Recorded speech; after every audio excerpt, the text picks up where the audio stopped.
Question നോക്കാം. What is the minimum energy required to launch a satellite of mass m from the surface of a planet of mass capital M and a radius r in a circular orbit at an altitude 2r? ഇതാണ് നമ്മുടെ question. അപ്പോൾ ഈ problem നമുക്ക് എങ്ങനെ solve ചെയ്യാന്നുള്ളത് നോക്കാം. ഇത് JEE main 2013 ചോദിച്ചിട്ടുള്ള ഒരു ചോദ്യമാണ്. അപ്പോൾ ഈ ക്വസ്റ്റ്യൻ അനുസരിച്ചിട്ട് നമുക്ക് എങ്ങനെ സോൾവ് ചെയ്യാമെന്ന് വെച്ചിട്ടുണ്ടെങ്കിൽ നമ്മുടെ കയ്യിൽ എന്തുണ്ട്, ഒരു എർത്ത് ഉണ്ടെന്ന് വിചാരിക്കുക. ഓക്കെ, ഈ എർത്തിൻ്റെ സെൻറ്റർ ഇത് ഓയാണ്. ഈ ഓ തൊട്ട് ഇവിടെ വരെയുള്ള ഡിസ്റ്റൻസ് എന്ന് പറയുന്നത് ആറാണ്, റേഡിയസ് ഓഫ് എർത്താണ്. അപ്പോൾ ഈ പോയിന്റിൽ നമ്മുടെ ഒരു സാറ്റലൈറ്റ് ഉണ്ടെന്ന് വിചാരിക്കുക. അങ്ങനെയാണെങ്കിൽ ആ സാറ്റലൈറ്റിന് എന്തുണ്ടാവണം, ഒരു പൊട്ടൻഷ്യൽ എനർജി പ്ലസ് ഒരു കൈനറ്റിക് എനർജി ഉണ്ടായിരിക്കും. അതിനുശേഷം ഈ സാറ്റലൈറ്റ് ഇവിടെ നിന്ന് നമ്മളിതിനെ മുകളിലേക്ക് കൊണ്ടുപോവാണ്. ഏകദേശം ഒരു 2r ഡിസ്റ്റൻസ് കൊണ്ടുപോയി. അപ്പോൾ ഈ സാറ്റലൈറ്റ് ഇവിടെ എത്തി. ഈ സാറ്റലൈറ്റ് ഇവിടെ എത്തുകയാണെന്നുണ്ടെങ്കിൽ ഓട്ടോമാറ്റിക്കായിട്ട് അതിന് ഇവിടെ എന്തുണ്ടായിരിക്കും, ഒരു potential energy plus kinetic energy ഉണ്ടായിരിക്കും. എന്നിട്ട് എന്ത് ചെയ്യും, ഈ സാറ്റലൈറ്റ് എന്ന് പറയുന്നത് 2r ഡിസ്റ്റൻസ് മെയിൻറ്റെയിൻ ചെയ്തുകൊണ്ട് എർത്തിന് ചുറ്റും എന്താണ് ചെയ്യുക, റിവോൾവ് ചെയ്യും. അല്ലേ, എർത്തിന് ചുറ്റും എന്ത് ചെയ്യും, റിവോൾവ് ചെയ്യും എന്നുള്ളത് നമുക്കിവിടെ മനസ്സിലാക്കാവുന്ന ഒരു പോയിൻ്റാണ്. റിവോൾവ് ചെയ്യുന്നു. അപ്പോൾ റിവോൾവ് ചെയ്യുമ്പോൾ ഈ സാറ്റലൈറ്റിൻ്റെ വെലോസിറ്റി എന്ന് പറയുന്നത് ഓർബിറ്റൽ വെലോസിറ്റി v0 ആയിരിക്കും.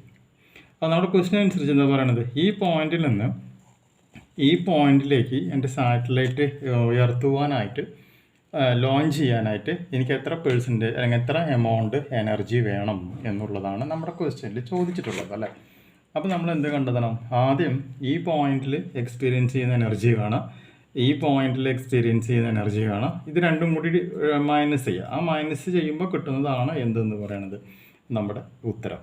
അത് ഈ ഓപ്ഷനിൽ ഏതാണെന്നാണ് നമുക്ക് കണ്ടെത്തേണ്ടത്. അപ്പോൾ ഐഡിയ കിട്ടിയെന്ന് വിചാരിക്കല്ലോ. സോ ഇവിടെയുള്ള ഈ എനർജി എന്ന് പറയുന്നത് EI ആണെന്നും ഇവിടെ എക്സ്പീരിയൻസ് ചെയ്യുന്ന എനർജി EF ആണെന്നും കറങ്ങുന്ന സാറ്റലൈറ്റിൻ്റെ വെലോസിറ്റി ഓർബിറ്റൽ വെലോസിറ്റി v0 ആണ് എന്നുള്ളതും ഒന്ന് മനസ്സിലാക്കിയിരിക്കുക. ഇത്തരം കാര്യങ്ങൾ വെച്ചുകൊണ്ട് നമുക്ക് പ്രോബ്ലം ചെയ്യാം. അപ്പോൾ ഇതിൻ്റെ ഒന്നാമത്തെ സ്റ്റെപ്പ് എന്ന് പറഞ്ഞാൽ ഇതാണ്, energy of satellite energy of satellite on the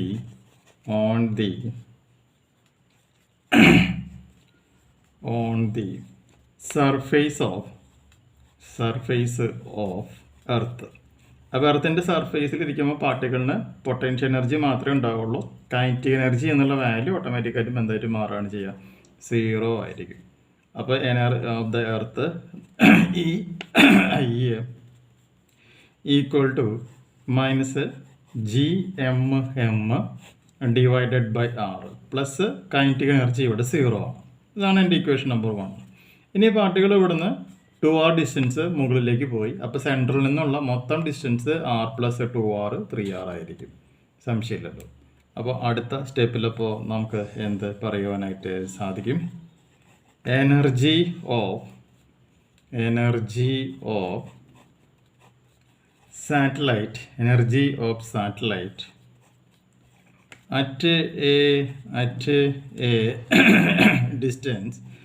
at a distance 2r plus r അത് എത്രയാണ് വരിക, EF അല്ല വരിക. So EF equal to minus GMM divided by 2r plus r plus half m into v0 square. v0 എന്ന് പറയാൻ കാരണം എന്താണ്, rotate ചെയ്യുന്നു. അപ്പോൾ ഓർബിറ്റൽ വെലോസിറ്റി ആണ് അവിടെ വരിക. അപ്പോൾ ഓർബിറ്റൽ വെലോസിറ്റിയുടെ ഫോർമുലയും കൂടി നമ്മൾ സബ്സ്റ്റിറ്റ്യൂട്ട് ചെയ്യണം.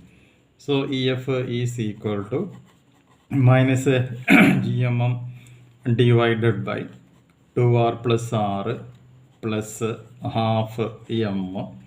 ഓർബിറ്റൽ വെലോസിറ്റി എന്ന് പറയുകയാണെങ്കിൽ അത് GM divided by 2r plus r ആയിട്ട് മാറാണ് ചെയ്യുന്നത്. ഇത് രണ്ടും കൂടി കൂട്ടി കഴിയുമ്പോൾ നമുക്കിവിടെ കിട്ടുന്ന answer minus GMM divided by 6r. അപ്പോൾ ഇതിൻ്റെ ടോപ്പ് പൊസിഷനിൽ എക്സ്പീരിയൻസ് ചെയ്യുന്ന എനർജി എന്ന് പറയുന്നത് -GMM/6R ആണ്. ഓൺ ദ സർഫസിൽ എക്സ്പീരിയൻസ് ചെയ്യുന്നത് -GMM/R ആണ്. ഇതിൻ്റെ ഡിഫറൻസ് ആണ് ഇവിടേക്ക് എത്താനായിട്ട് വേണ്ട എനർജി എന്ന് പറയുന്നത്. അതെല്ലാം ലോജിക്ക്. അപ്പോൾ നമുക്ക് എനർജി കണ്ടെത്താം. സോ നമുക്ക് എന്ത് പറയാൻ പറ്റും? Energy required to launch the satellite എന്ന് പറയുകയാണെങ്കിൽ E is equal to EF minus EI ആണ് നമ്മുടെ വരിക. അപ്പോൾ നമുക്കിവിടെ എന്ത് പറയാൻ പറ്റും? Energy E is equal to -GMM/6R minus EI എന്ന് പറയുകയാണെങ്കിൽ അതെന്താണ് വരിക? -GMM/R. അപ്പോൾ എന്ത് സംഭവിക്കും? ഈ മൈനസും കൂടി ഇവിടെ പ്ലസ് ആവും. അപ്പോൾ ഇവിടെ E is equal to -GMM/6R plus GMM/R. Simplify ചെയ്യുമ്പോൾ 5GMM/6R എന്ന് പറയുന്ന റിസൾട്ടുകൾ.